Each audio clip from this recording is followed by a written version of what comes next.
नमस्कार, आप देख रहे हैं पॉलिटिकल आइडिया और मैं हूं प्रदीप कुमार। मित्रों, आज हम बात कर रहे हैं कांग्रेस पार्टी की, राहुल गांधी की। चूंकि राहुल गांधी बिहार में हैं और लगातार बिहार का दौरा कर रहे हैं, तो और बिहार का जो दौरा कर रहे हैं राहुल गांधी, तो लगातार एक मुद्दे पर सबसे ज्यादा राहुल गांधी का फोकस है, वो है जाति का मुद्दा। राहुल गांधी लगातार दलित, पिछड़ों, अकलियतों, अल्पसंख्यकों का मुद्दा लगातार उठा रहे हैं। दलितों की बात कर रहे हैं, अति पिछड़ों की बात कर रहे हैं, पिछड़े वर्गों की बात कर रहे हैं। तो सवाल ये उठ रहा है आज की, ऐसा तो राहुल गांधी और कांग्रेस पार्टी की राजनीति में पहली बार हो रहा है जब कांग्रेस पार्टी जाति से जुड़ा हुआ मुद्दा उठा रही है। अगर हम कांग्रेस पार्टी के इतिहास को देखें, अगर आज़ादी के बाद से ही लगातार कांग्रेस पार्टी, अब चूंकि एक राष्ट्रीय पार्टी होने के नाते भी और वैसे भी जाति के मुद्दों पर राजनीति करने से लगातार कांग्रेस बचती रही। कांग्रेस का बहुत प्रचलित नारा हुआ करता था, जात पर न पात पर, मुहर लगेगी हाथ पर, इंदिरा जी की बात पर। तो ये काफी, और यही बातें फिर इंदिरा जी से राजीव जी पर आई। तो ये लगातार कांग्रेस पार्टी की चलती रही। उसके बाद 2004 में भी लोकसभा चुनाव में जात पर ना पात पर, सोनिया जी की बात पर, मुहर लगेगी हाथ पर, यह रहा कांग्रेस पार्टी का चुनावी स्लोगन रहा लगातार। आज राहुल गांधी केवल जाति की बात कर रहे हैं, दलितों पिछड़ों की बात कर रहे हैं, नंबर 1। नंबर 2, जहां तक जातिगत राजनीति का सवाल है, तो सबसे पहले यह जाति की राजनीति देश के अंदर आजादी के बाद शुरुआत कैसे हुई, उसकी पृष्ठभूमि में अगर हम जाते हैं, तो सबसे पहले 1947 में देश के आजाद होने के बाद 1951 ईस्वी में 1950 ईस्वी में एक कमेटी बनी थी। उस कमेटी का नाम था काका कालेलकर आयोग।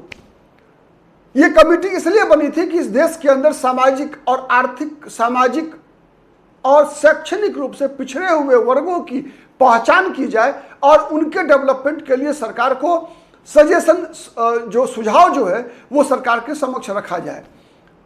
काका कालेलकर आयोग की रिपोर्ट आई। काका कालेलकर आयोग ने अपनी रिपोर्टें दी। उसने कहा कि पिछड़े वर्गों को देश के अंदर आरक्षण की आवश्यकता है, संरक्षण की आवश्यकता है। लेकिन जवाहरलाल नेहरू की सरकार ने उस रिपोर्ट को कूड़ेदान में डाल दिया। वो रिपोर्ट 51 में आ गई। 1953 में जवाहरलाल नेहरू ने उस रिपोर्ट को ठंडे बस्ते में डाला ही नहीं, बल्कि स्पष्ट कर दिया कि नहीं, ये रिपोर्ट किसी काम की नहीं है। जाति के आधार पर ऐसा कुछ करने का नुकसान होगा, देश को फायदा नहीं होगा। खैर, उसके बाद 1979 में कांग्रेस की सरकार नहीं थी, मोरारजी देसाई प्रधानमंत्री थे। मोरारजी देसाई ने एक आयोग बनाया, मंडल आयोग, बीपी मंडल। बिहार में पहले कांग्रेस से ही मुख्यमंत्री बने थे बीपी मंडल, बाद में वो संसोपा प्रोसोपा में गए और फिर वहां से के नेता रहे। उनके नेतृत्व में एक कमेटी बनी, वैसे ही जैसे काका कालेलकर आयोग बना था, उसका भी काम वही सौंपा गया। मंडल आयोग की रिपोर्ट 80 में आ गई। तब तक जब मोरारजी देसाई और चरण सिंह की सरकार, जनता पार्टी चुनाव हार चुकी थी, इंदिरा गांधी प्रधानमंत्री बन चुकी थी। इंदिरा गांधी ने फिर उस पर गर्दा धूल जमने दिया, कोई कार्रवाई नहीं की। 84 में इंदिरा गांधी की हत्या हो गई। उसके बाद राजीव गांधी 1989 तक प्रधानमंत्री रहे, कोई कार्रवाई नहीं। जब कभी भी कुछ लोगों ने पूछा तो कहा कि भाई ये तो बेकार की चीजें हैं, इससे कोई फायदा नहीं है, टाल देते थे। दबाव विपक्ष की तरफ से लगातार बनता था, लेकिन कोई मंडल आयोग पर कोई कार्रवाई नहीं। यहां तक कि जब मंडल आयोग विश्वनाथ प्रताप सिंह ने लागू किया, तो राजीव गांधी वो पहले व्यक्ति थे जिसने लोकसभा के अंदर ऐतिहासिक भाषण दिया, कहा कि नहीं, ये तो एकदम कोई किसी कीमत पर स्वीकार्य नहीं है। कांग्रेस पार्टी की कई सरकारें थी उस समय में विभिन्न राज्यों में, जैसे उड़ीसा में जेबी पटनायक मुख्यमंत्री थे, उन्होंने आउटराइटली रिजेक्ट कर दिया कि नहीं, हम इसको लागू नहीं होने देंगे उड़ीसा में। हिमाचल प्रदेश में भी वही स्थिति हुई थी। खैर, सरकार, उसके बाद राजनीति अलग अलग राज्यों में, और सबसे ज्यादा इस राजनीति का असर पड़ा बिहार, उत्तर प्रदेश में। कांग्रेस पार्टी ने काका कालेलकर आयोग की रिपोर्ट को ठंडे बस्ते में डाला, मंडल आयोग की रिपोर्ट को ठंडे बस्ते में डाला ही नहीं, बल्कि कांग्रेस जिस प्रकार से बिहार और उत्तर प्रदेश में मुख्यमंत्री बनाती रही, जिस प्रकार से लोकसभा विधानसभा चुनाव में टिकट बांटती रही, जिस प्रकार से बिहार उत्तर प्रदेश जैसे राज्यों में प्रदेश अध्यक्ष बनाती रही, उससे ये स्पष्ट निष्कर्ष निकला कि कांग्रेस पार्टी पिछड़े वर्गों का विरोधी है। कांग्रेस पार्टी की राजनीति का आधार था गैर पिछड़ावाद, मतलब कांग्रेस सवर्ण, दलित और मुसलमानों की राजनीति करती थी। और पिछड़े वर्गों की राजनीति विपक्ष की राजनीति थी।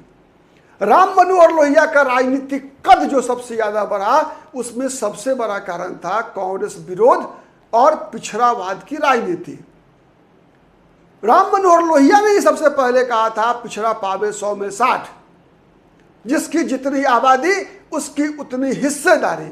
और लेकिन कांग्रेस पार्टी लगातार इस बात से इनकार करती रही, इस बात की अवहेलना करती रही। अगर हम बिहार का ही इतिहास देखें तो बिहार का पहला 5 मुख्यमंत्री डॉक्टर श्री कृष्ण सिंह, भूमिहार जाति से दीप नारायण सिंह, राजपूत जाति से विनोद नारायण झा, ब्राह्मण जाति से, उसके बाद केबी सहाय और महामाया प्रसाद सिन्हा, ये दोनों 5 लगातार मुख्यमंत्री बिहार में सवर्ण जातियों से हुए।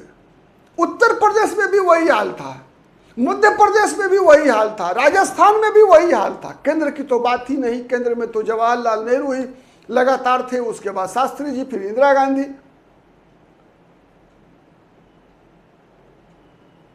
फिर मोरारजी देसाई, फिर इंदिरा गांधी, फिर राजीव गांधी। पहली बार कोई पिछड़ा देश का प्रधानमंत्री बना एच.डी. देवगौड़ा और दूसरा नरेंद्र मोदी। तो ये जो परिस्थितियां हुई उसमें कांग्रेस की राजनीति के विरोध में ही, ये सवर्ण, ये दलित और मुस्लिम राजनीति के विरोध में ही न केवल राजनीतिक स्तर पर बिहार में संसोपा, प्रसोपा और जनसंघ को समर्थन मिलता रहा। जनसंघ का ही अगर मैं दूसरा रूप कहूं बिहार में भारतीय जनता पार्टी, तो भारतीय जनता पार्टी का पहला प्रदेश अध्यक्ष कौन? तो जगदम्बी प्रसाद यादव, जो कि तत्काल पहले झारखंड में बिहार का हिस्सा था। तो गोड्डा के सांसद रहा कर कई बार जीते जगदम्बी प्रसाद यादव, केंद्र में मंत्री भी रहे। तो भारतीय जनता पार्टी के पहला प्रदेश अध्यक्ष जगदम्बी प्रसाद यादव। बड़े नेता हुआ करते थे जनार्दन प्रसाद यादव, रामदास राय। आज भी बीजेपी का, आपको शायद नहीं पता होगा, जनसंघ का सबसे पहला सांसद बिहार में यादव जाति से था, ज्ञानेश्वर यादव। बीजेपी को कहा जाता ही था कि यह बनियों की पार्टी है, कई वैश्य वर्ग के थे, लेकिन ऐसा था नहीं।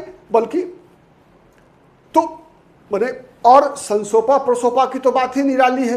कर्पूरी ठाकुर पहले मुख्यमंत्री बने, भोला पासवान शास्त्री भी बाद में बने, कई लोग, रामसुंदर दास बने। तो ये सब गैर कांग्रेसवाद।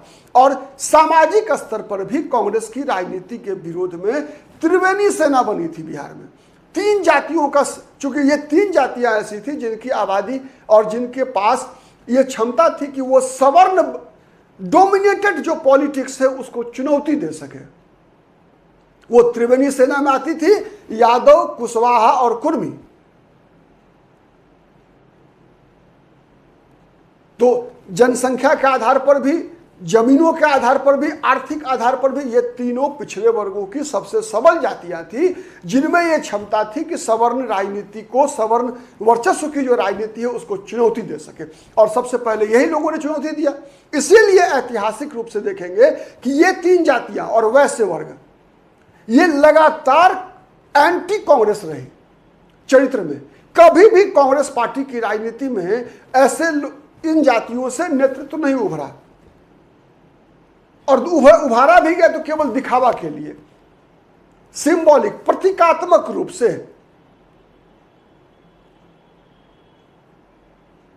चाहे वो बिहार, उत्तर प्रदेश, जहां कहीं भी, दोनों राज्य की यही स्थिति, मध्य प्रदेश की भी वही स्थिति रही, राजस्थान की वही स्थिति रही, हिमाचल प्रदेश की खैर कोई बात ही नहीं है, वहां आबादी के मामले में पिछड़े वर्गों की संख्या कम है।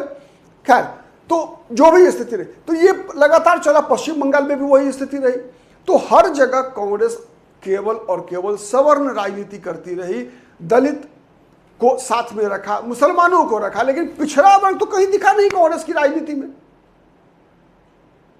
अब जब राहुल गांधी बात पिछड़े वर्गों की कर रहे हैं तो सवाल यह उठ रहा है कि आने वाले दिनों में जब बिहार में विधानसभा चुनाव होगा, जब उत्तर प्रदेश में 2027 में फिर से विधानसभा चुनाव होगा, 2026 में पश्चिम बंगाल का विधानसभा चुनाव होगा, तो क्या बिहार, उत्तर प्रदेश, पश्चिम बंगाल जैसे राज्यों में पिछड़े वर्गों की बहुत बड़ी आबादी है, तो क्या पिछड़ा वर्ग, अति पिछड़ा वर्ग राहुल गांधी की बात पे भरोसा करेगा?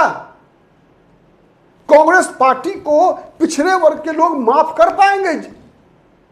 क्योंकि अगर राजनीतिक उपेक्षा अगर इतिहास में देखेंगे पिछड़े वर्गों की अगर सबसे अधिक कहीं पर हुई तो वो कांग्रेस में ही हुई। और पिछड़ावाद की राजनीति का उदय ही कांग्रेस के वर्चस्व के खिलाफ ही हुआ था। और यहां तक स्थिति होती थी कि कांग्रेस के खिलाफ जितने भी दल थे सब के सब मिल जाते थे। कई बार राम मनोहर लोहिया ने जोड़ा सबको, विश्वनाथ प्रताप सिंह ने जोड़ा 1989 में, 67 में सबसे पहले शुरुआत की राम मनोहर लोहिया ने। तो ये जो परिस्थितियां हैं, तो इसमें सबसे बड़ा सवाल यही है कि जिस प्रकार की राजनीति राहुल गांधी ने नई एक तरह से पन्ना कांग्रेस के इतिहास का लिखने का प्रयास कर रहे हैं राहुल गांधी, तो क्या उनको लोग स्वीकार करेंगे? क्योंकि जिस समाज से 47 से लेकर लगातार 2024 तक 77 वर्षों तक कांग्रेस की राजनीति पिछड़े वर्गों से दूर रही है। कांग्रेस की राजनीति के खिलाफ ही पिछड़ावाद की राजनीति की शुरुआत होती है। तो क्या वो पिछड़ा समाज कांग्रेस पार्टी को स्वीकार करेगा, राहुल गांधी को स्वीकार करेगा? उसका लाभ, राजनीतिक लाभ क्या कांग्रेस पार्टी को मिल पाएगा? इन सब चीजों पर हमारी नजर बनी रहेगी। अभी से लेकर 2029 तक ये कांग्रेस के लिए एक परीक्षा का समय है।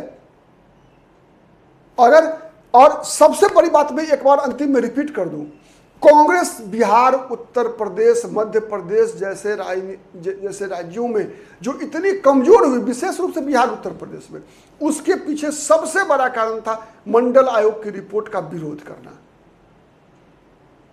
अगर कांग्रेस पार्टी 1990 में मंडल आयोग की रिपोर्ट के लागू होने का विरोध नहीं किया होता कांग्रेस ने, तो कांग्रेस की स्थिति इतनी बुरी नहीं होती कि बिहार उत्तर प्रदेश की राजनीति में कांग्रेस अप्रासंगिक नहीं हुई होती।